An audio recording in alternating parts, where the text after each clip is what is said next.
Sir ಈಗ ನೋಡಿದಾಗ ಕೂಡ ಟೊಮೆಟೊ ಕೂಡ ಸೆಂಚುರಿಯತ್ತ ಮುನ್ನುಗ್ತಾ ಇದೆ, ಮತ್ತು ಈರುಳ್ಳಿ ಕೂಡ ಹಾಫ್ ಸೆಂಚುರಿನ ಬಾರ್ತಿದೆ. ಸೊ ಈ ಬೆಲೆ ಏರಿಕೆ ಬಿಸಿ ನಿಮ್ಗೆ ಯಾರಿಗೂ ತರ್ತಾ ಇದೆ ಅಂತ ಸರ್ ನೋಡಿ, ಇವಾಗ ಇದು ನಾವು ವಿಲ್ಸನ್ ಕಾಲದಲ್ಲಿ ನಿನ್ನೆ ಬಂದು 80 ರೂಪಾಯಿ ಇತ್ತು ಕೆ ಜಿ ಟೊಮೆಟೊ.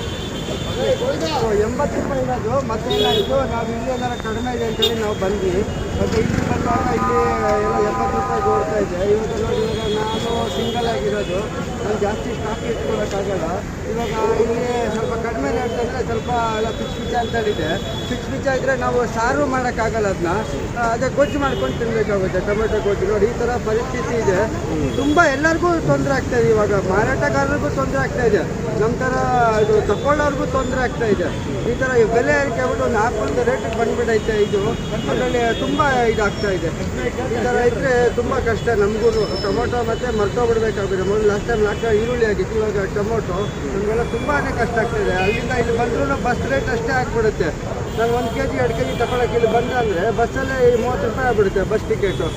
2 kg 70 ರೂಪಾಯಿ. ಅದಕ್ಕಿಂತ ನಾನು ಅಲ್ಲೇ ಅಲ್ಲೂ 80 ರೂಪಾಯಿ ಇದೆ. ಇವತ್ತು ಏನಿದೆ ರೇಟ್ ಗೊತ್ತಿಲ್ಲ, ನಿನ್ನೆ 80 ರೂಪಾಯಿ ಇತ್ತು ವಿಲ್ಸನ್ಗಳಲ್ಲಿ.